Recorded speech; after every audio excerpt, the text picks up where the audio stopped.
computer. Perfect.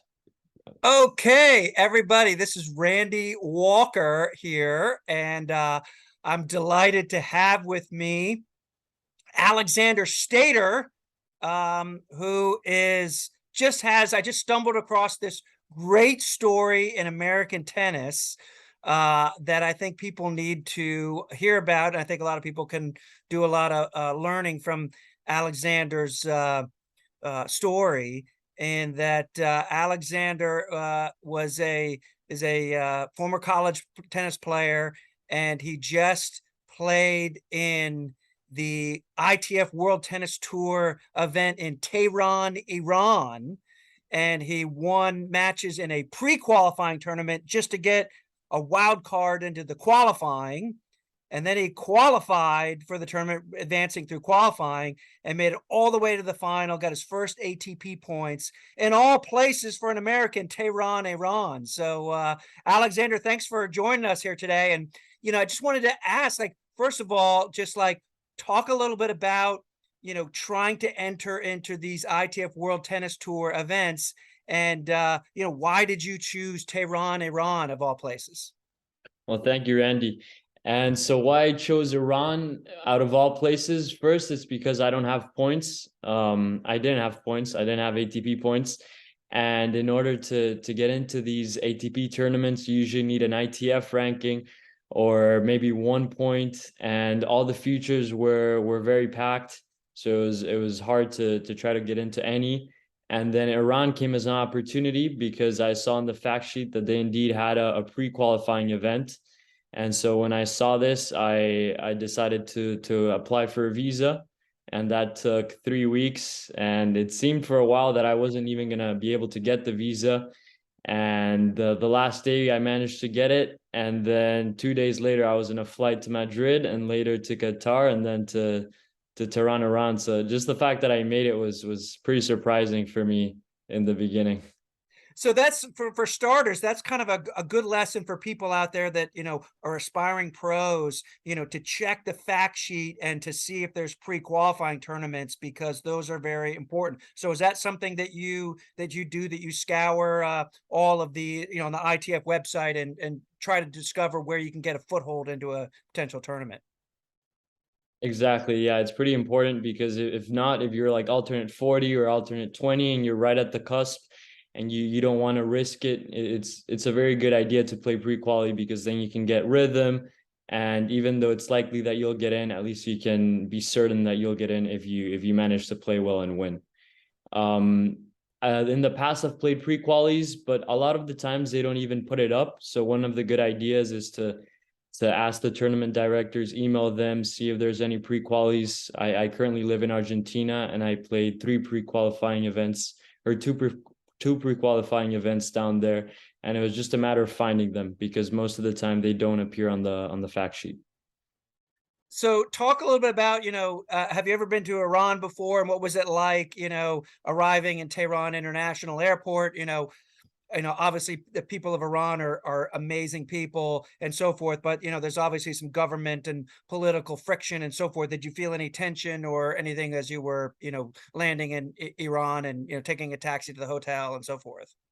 Yeah, it was pretty interesting when I arrived, because the people in the airport didn't really speak English. And so I was kind of worried, oh, is it like I have my visa papers? Do I need anything more? And then they were asking for papers, and I gave them the visa, and then they were like, no other papers. And I was like, I don't have anything. So it was kind of nerve-wracking, like just getting in and seeing like if I was good, because I imagined I was good, but not many Americans go. But yeah, no, overall I was very surprised. Like once I got to the club, most people spoke English there. They were very welcoming. I remember my dad, before going, sent me a post, actually, or a statistic saying 85% of Iranians don't have favorable views on Americans. But my experience was quite the opposite. Very welcoming, hospitable. When I mentioned I was American, they would want to talk to me. They were interested in me. They wanted to help. They wanted to see if I needed rides and everything. So it was a complete different perception of what I imagined. Yeah, I've seen a bunch of documentaries on YouTube and travel documentaries, Indigo Traveler and so forth, and they're in Iran, and there's kind of two different Irans. There's the Iranian people, and then there's the Iranian government, and so forth. So Exactly. they really have to kind of separate that. But talk a little bit about the level of play in a pre-qualifying in Tehran, Iran. So the pre-qualifying level, I'd say it was probably there were probably like 4 or 5 foreigners, and the rest there were probably like 40 Iranians. And I'd say the level wasn't bad. I remember in the last round I played a Russian player who was in the quali already, who was decent, and I remember it was a tough match, but just knowing that he had already the certainty that he was in the quali kind of just made me more competitive, and I knew he would kind of back down eventually just because he had the certainty that he was going to get in. But I met some Indian friends there who had decent level. Who one of the players didn't make it, so it wasn't a walk in the park. I was a little bit surprised by the level of the Iranians, but I imagine if you train well and you've played college tennis, you should be able to get through it.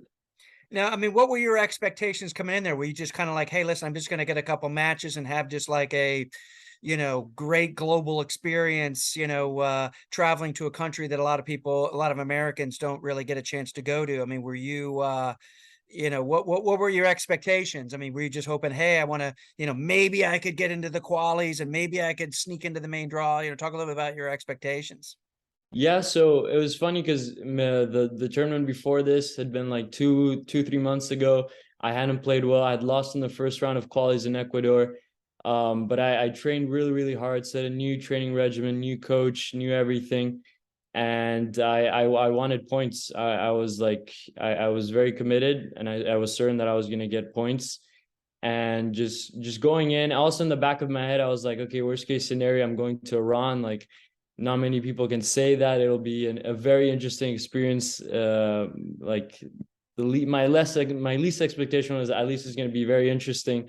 So I just went in like having no real pressure, just being like, okay, like I've trained hard. I don't have the results for now, but interesting place, and I'm gonna give it my best.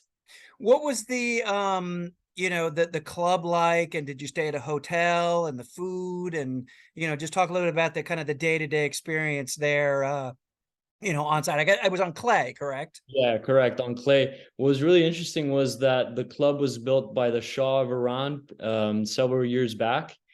And so the 6 courts that we were playing on, they were all stadium courts.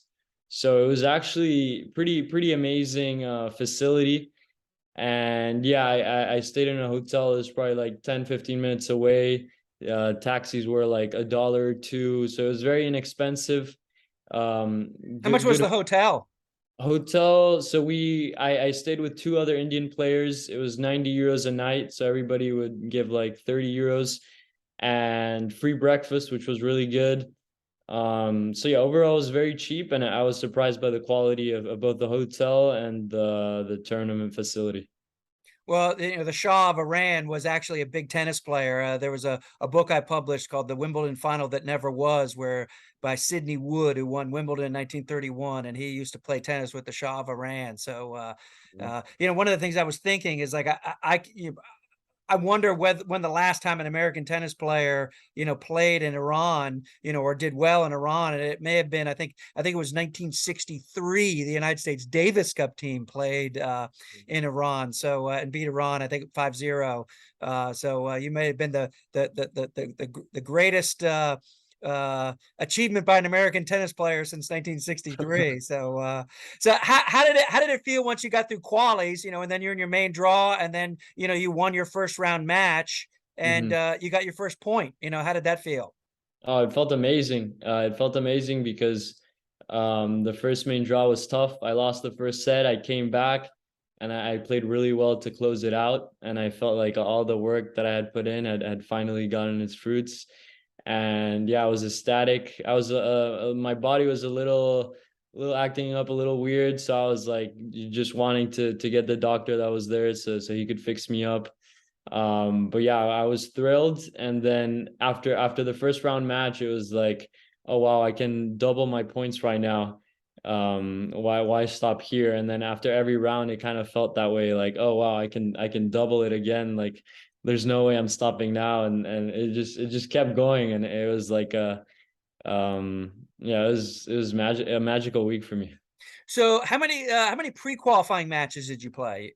Four pre-qualifying matches. Or so you played, and how many days was that before the start of the qualifying? 4 days. So Or everything was like together. okay, so you played four quali matches, and then the next day you played first round. You played four pre-qualifying matches, and then the next day you played the The first round quali. qualifying. Yeah, exactly. So and there was it three qualifying matches you won? Pre-qualifying. So it was seven total, and then we didn't get a rest, or did we get a no, we didn't get a rest day because the last day of qualies was the first day of doubles. So we didn't get a rest day throughout the tournament. So you won 7 matches in 7 days just to Exactly. get into the main draw. Just to get in, yeah. Okay, and then you got all the way to the final, and Yeah. that was how many matches was there? There was four Four, matches. four matches and then the final, yeah. Okay, so four and the final. Yeah, so Okay, five. so five. So you played 12 straight days. Yeah, exactly. Wow. So you played 12 straight days and you won matches on 11 of them. And then Yeah. you'll also final. Talk a little bit about, your quarters and your semis and your finals. Just I know I saw on your Instagram you posted a few highlights. Somebody was filming you and Yeah. just amazing, fist pumps and just talk a little bit about your run to the final. Yeah, I was very emotional for sure. I remember in quarters, probably even before quarters, the second round was probably the best match I won. 7-5 in the third. I was up 5-3, and then I got a little bit tight, and then I was able to cement it to win the match. And then in quarters, I was actually 6-2, and then a very even match against a good server, and then he broke me at 5-all to go up 6-5, and then all the doubts started creeping in, but I managed to break back, win in the breaker 7-5, and that was awesome for me. And then the semis was probably the best player I played, and I remember my body was gone. I wasn't feeling great, but I had the confidence, and he killed me the first set. He beat me 6-1, just like giving me no rhythm. I wasn't really making balls, and then I just turned up another level, started making every ball. Um, my competitiveness came through, and then I just powered through, and then I won 6-2 or 6-1, 6-2. And even though the score seemed very, very low, like every game was going to deuce, I was just giving nothing cheap, and I played very well. And then the final was just insane. Like I lost the first set 6-3, and then I was down 6-5 in the second, and I probably saved 3 to 4 match points. And there was no light at that moment because the stadium court had no lights. Oh So we wow. could barely even see the ball. So it was literally me just pushing the ball because we couldn't see, and my opponent doing the same. And I managed to somehow win that game. And then once I won that game, they switched us to another court that had lights. Wow. And my opponent was just like rattled. I think a call went against him. He was complaining to the refs. And then I won like the breaker 7-2, playing very, very well. And then the third set started, and it could have gone my way. I was up 4-2. And I remember I had an approach at 30-all that I didn't quite hit well, and then he passed me. But then yeah, credit to him because he really battled from being down and from being rattled mentally to playing his best tennis in the end. We were both playing like it started, the level wasn't great, and by the end of it we were both playing at our best. So it was definitely a match to remember, and lots to learn from it. And I hopefully you got like a trophy, or was there like a ceremony? Was there like what was the atmosphere like there? Didn't look like in those videos there were a lot of people watching, but it was kind of a cool little stadium there. But No. There were surprisingly a lot of people came. I was very surprised, maybe because of the lights you couldn't quite see, but the stadium was full. A lot of the Iranians were actually supporting me, and then he had his little Italian group. so the And Iranians in the Tehran futures were cheering for the American. exactly, yeah. How many people were there? Like about a couple hundred or Probably I'd say like 200 okay, great. people. Yeah, That's great for futures. Yeah, exactly. And yeah, it was they were all cheering for. I guess they wanted like a longer match in the second set, and then once I won it, they were just ecstatic and pushing me along. Um, and yeah, and then at the end they had a big ceremony. I think probably 100 people stayed, and they very nice ceremony, music, rugs and everything, and they gave us the doubles players, singles players, our trophies, and then they did some interviews, and then that was that, and some photos in the end. Yeah. Wow, that's really great to hear. Too Yeah. bad that wasn't anything we could watch on television. And then I noticed that there was another tournament the next week. I mean, it was another 15K. It was at the Correct. same club, I guess. It just did it 2 weeks in a row. Yeah. And they loved you so much they gave you a main draw wild card. Yeah, exactly. Well, I feel like I kind of earned it because I got to the final, so they had to give me. No, they didn't have to, because the rule says that you have to be in the qualifiers to get a wild card into main draw, and I was an alternate. But what was super interesting was that during my first tournament, around the quarterfinals, I had to play a pre-qualifying match the same day.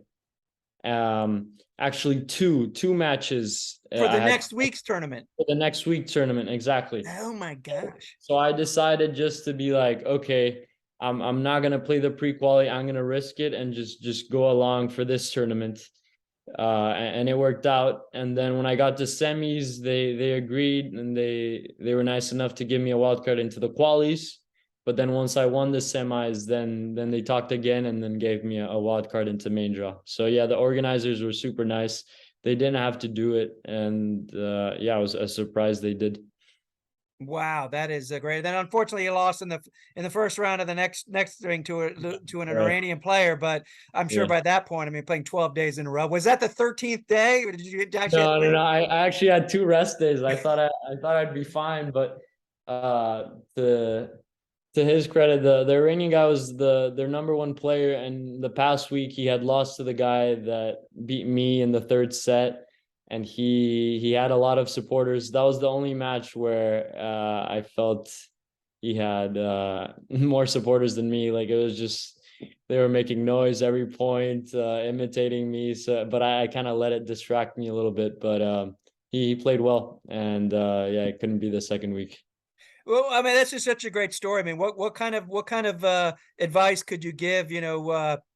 Other players of your level, as far as going to, Iran specifically, and also even just, other far off countries. And, what I always tell, players that play in our Marty Fish Children's Foundation Futures in Vero Beach is, or aspiring players, it's like, you want to go to a far off place, that you want to go a little bit farther beyond what some players would be willing to do just to Mhm. get those points. And you took that risk, and you're now ranked 1069 on the ATP computer. So that's huge for you. You took this risk, Mhm. a really big risk, because you weren't even in the qualies. Yeah, You had to play a pre-qualifying, but your risk paid off, because now you can get into qualies and main draws at futures with that ranking. exactly.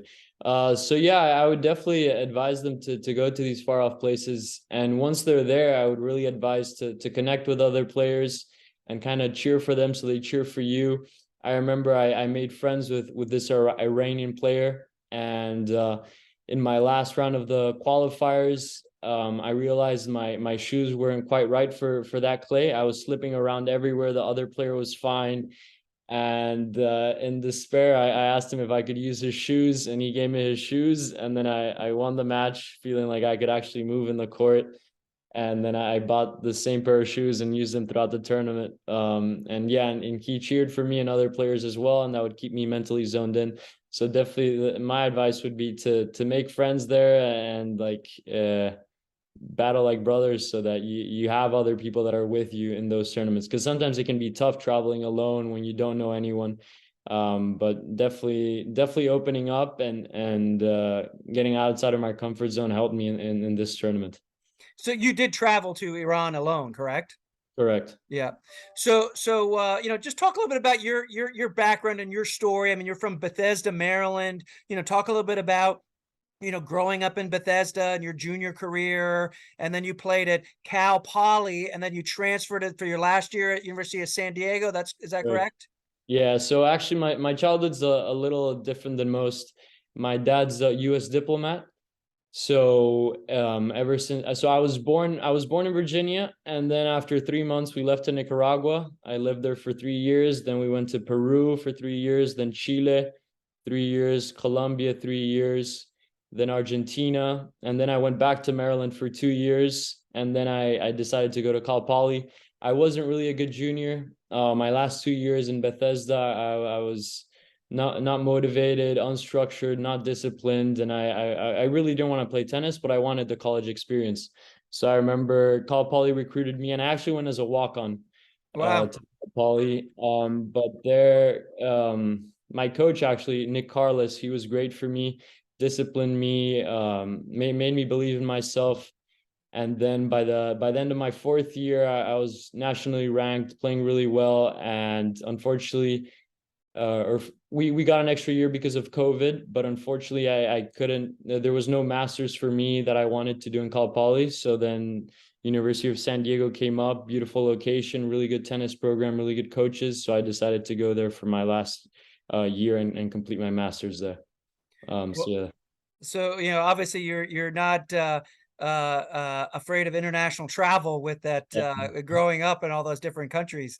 Yeah. So when you finished at San Diego, then what did you do? This was in the spring of 2022. Then what did you Mhm. do? How did you decide, like, hey, I'm just gonna play some tournaments and see what happens? Yeah, so actually after University of San Diego, I wasn't playing my best, and I wanted to complete my master's, so I didn't play for 7 months. I thought I was done with tennis. And then slowly the idea of coming back started to get in my head, and I realized this was a one in a lifetime opportunity. My dad was asking me like, oh, you should do it, like I got you. So all these little things gathered up to for me to make the decision to be like, okay, I want to do this professional, and I want to be a professional, or at least I want to try it for a year or 6 months and see how it is. So then when I made the decision, I moved back to Argentina, which is where I had been training when I was 13 through 15. I feel like the coaches there are great, great fitness, a lot of players to play with. They're very competitive, and it's also very way cheaper than in the United States. So I moved there and settled base, and it's been 6 months since I moved there. So yeah. So, well, I mean, so what are your goals? You're just going to kind of ride this wave as long as you can. I mean, you got an ATP ranking now. I mean, that in itself is just an amazing accomplishment. And, hey, there's different levels of different success in tennis, cracking the top 10, cracking the top 100, but getting your first ATP point is a big deal. And that's something that a lot of people can't say that they've ever done. So, talk about that accomplishment and just kind of what kind of wave are you trying to ride here the next in the future here? Yeah, so ATP points was huge. I had always I knew I had the level in college, especially in my last years, to at least try to get ATP points and see where that would go. But actually getting them now just confirms that the work I've been doing is the way forward. Also training with people like August Holmgren in USD, University of San Diego, And he made was me. the NCAA singles runner-up. He lost the final to Ben Shelton in 3 sets. So Exactly. that's a great guy to have been able to practice with for that last year, right? Exactly. So just seeing his work ethic, seeing what he put in, seeing how disciplined he was with staying on course with his goals, and that gave me kind of the idea of how the lifestyle would be. And so yeah, so now I training in Argentina, there are a lot of guys like August Holmgren. So just training with them every day, seeing their levels, seeing that I can actually play with them makes me motivated. So I'd say my goals is to, at the end of this year, I want to finish inside the top 600. I want to start playing qualities of challengers. And also funny enough, I also have Chilean citizenship from my mom, so I'm also considering maybe playing for Chile, just because the United States has hundreds of players ahead of me. Yeah, you're And ranked probably like 550 in the United States or something like that. exactly, Yeah. exactly. So it's more realistic to play for Chile, and I also have great love for that country. So it's all these exciting things that push me to be better every day. Well, Alexander, this has been a really great talk. I mean, that's just such an inspiring story, and it's just fun for an American to, go to Tehran and travel to that country and take the risk that you did, and it paid off. And having, crowd of 200 Iranians cheering for you in the final of the Futures event there is it's really a great story. And I hope somebody that's also watching this can get inspired to maybe go off to a place that out of their comfort zone a little bit, and it can pay reward that it did for you. So best of luck to you. We're going to be following you on Instagram and following you on the ITF tour, and hopefully some challengers down the road too. But appreciate you joining me here, and all the best to you. And we'll certainly stay in touch. We're connected on Instagram, so we'll certainly stay in touch, and hopefully we can meet each other in person down the road. Awesome. Well, thank you, Randy, for having me. It's been awesome. Terrific. All right, Alexander, take care. You bet. Bye-bye. Bye.